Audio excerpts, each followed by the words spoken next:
وقف زمین یا مسجد یا کسی بھی چیز کے کاغذات وقف کے نہیں آئے اس کو وقف نہیں مانا جائے گا۔ السلام علیکم ورحمۃ اللہ وبرکاتہ۔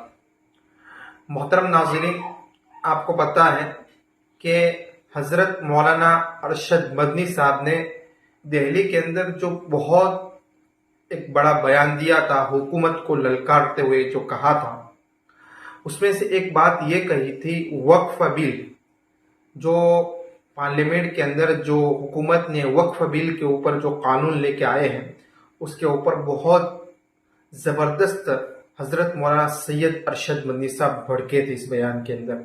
اس کی مختصر کلپ آپ کو حضرت مولانا سید ارشد مدنی صاحب کی ہم آپ کو سناتے ہیں، آپ سنیے وقف بورڈ کیا ہے اور کیا کرنا چاہتی حکومت، اس کے ساتھ وہ حضرت مولانا ارشد مدنی صاحب نے اس ویڈیو کے اندر ہمیں بتایا ہے۔ چلیے حضرت کی زبانی سنتے ہیں، چلتے ویڈیو کی طرف۔ اوقاف وغیرہ سب محفوظ ہوں گے، اوقاف محفوظ ہے۔ یہ آپ کے سامنے حضرت مولانا بیٹھے ہوئے ہیں، تقریر کی ہے، اوقاف کو ہڑپنا چاہتے ہیں۔ ہماری مسجدیں اسی دلی کے اندر 400 500 سال کی مسجدیں ہیں، جس میں جمعیت علماء کا دفتر بنا ہوا ہے، عبد النبی اکبر کے زمانے کی مسجد ہے، اور کتنی مسجدیں جن کے پاس اوقاف، اللہ اکبر، لاکھوں کروڑ کے اوقاف ہیں۔ جونپور میں جا کر کے دیکھو کیسی مسجدیں ہیں، دلی کے قرب و جوار میں دیکھو کتنی بڑی بڑی مسجدیں ہیں۔ ہندوستان کا وہ طبقہ جو ان مساجد کے اوقاف کو حرام کرنا چاہتا ہے، کہتا ہے اگر کسی وقف زمین یا مسجد یا کسی بھی چیز کے کاغذات وقف کے نہیں آئے اس کو وقف نہیں مانا جائے گا۔ کون 500 سال پرانے کاغذات لا کر کے پیش کر دے گا؟ قانون یہ تھا کہ جو مسجد بنی ہے، جو وقف پر بنتی ہے، وہ وقف ہے۔ آپ کو کیا درد ہے کہ آپ اس اوقاف کو وقف و ختم کرتے ہیں؟ اس کا مطلب ہے مسلمانوں کی زمین کو ہڑپ کرنا چاہتے ہو، حرام کھانا چاہتے ہو، اس لیے ان اوقاف کو ہڑپ کرنا چاہتے ہو۔ ہم اس کو قبول نہیں کرتے۔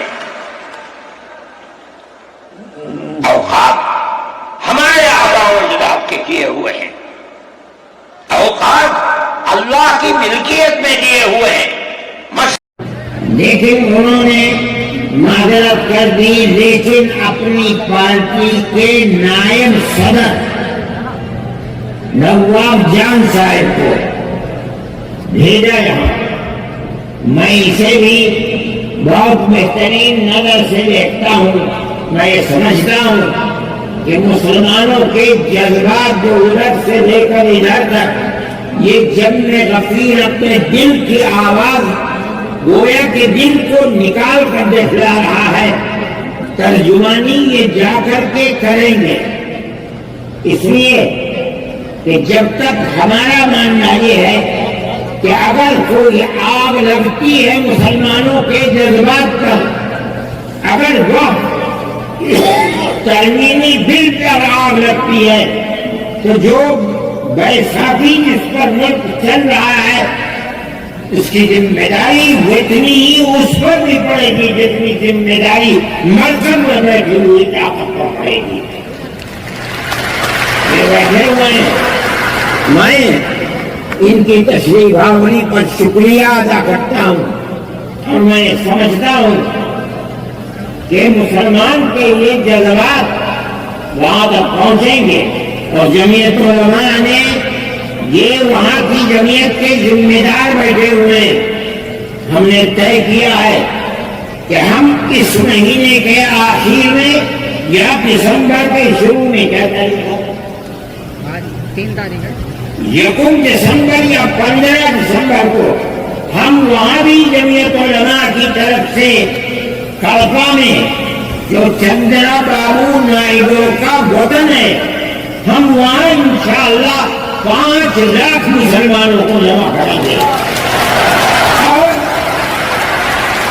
اپنے دل کے احساس کو ان کے سامنے رکھیں گے ہم جس طرح اس مسئلے کے اندر ملک کی موجودہ مرکزی حکومت کو ذمہ دار سمجھتے ہیں، اگر خدا نہ خواستہ یہ قانون پاس ہوا تو وہ بیساکھی جن کے اوپر میں بیٹھ کر حکومت کر رہے ہیں وہ بھی اس ذمہ داری سے دور نہیں ہو سکتی۔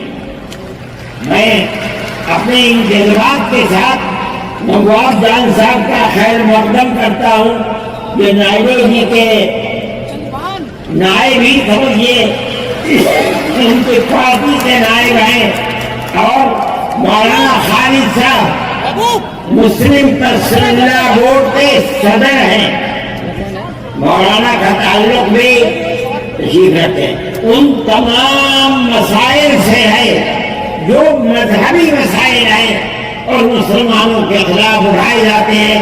حضرت مولانا کی تقریر بھی آپ اس موضوع پر سنیں گے، اور سب سے بہترین مسلمانوں کی طرف سے اس بل کے خلاف جو چیئرمین کے سامنے اور مجلس کے سامنے اس مدعا کو رکھنے والے ہیں وہ ہمارے ورکنگ کمیٹی کے ممبر اور سپریم کورٹ کے وکیل ہیں، وہ بھی آپ کے سامنے آئیں گے، اور میں ان سے یہ کہوں گا کہ وہ اس بل کے اندر کیا کیا وہ زہر پڑا ہوا ہے جو مستقبل کے اندر مسلمان کو نقصان پہنچائے گا۔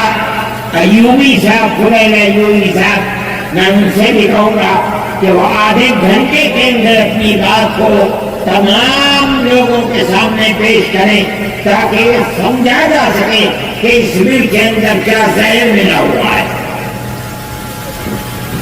اور حضرت مولانا بھی اس سلسلے میں بولیں گے، میں جان صاحب سے بھی کہوں گا کہ وہ بھی کچھ وقت نکالیں اور پروگرام کے اندر اپنے جذبات کو پیش کریں۔ چلیے دوستو، آپ نے حضرت مولانا سید ارشد مدنی صاحب کو سنا، وہ بتا رہے تھے کہ حکومت ہماری مساجدوں کو، مدارسوں کو، قبرستان کو اور درگاہوں کو یہ ہڑپنا چاہتی، وقف کی جو زمین ہے اس کو اپنے قبضے میں کرنا چاہتی۔ اس لیے ہم سب کی ذمہ داری ہے کہ ہم زیادہ سے زیادہ جمعیت کا ساتھ دیں۔ دوستو، اس ویڈیو کے تعلق سے آپ کی کیا رائے ہے آپ کامنٹ باکس میں ضرور لکھیے۔ ملتے نیکسٹ ویڈیو میں۔ السلام علیکم ورحمۃ اللہ وبرکاتہ۔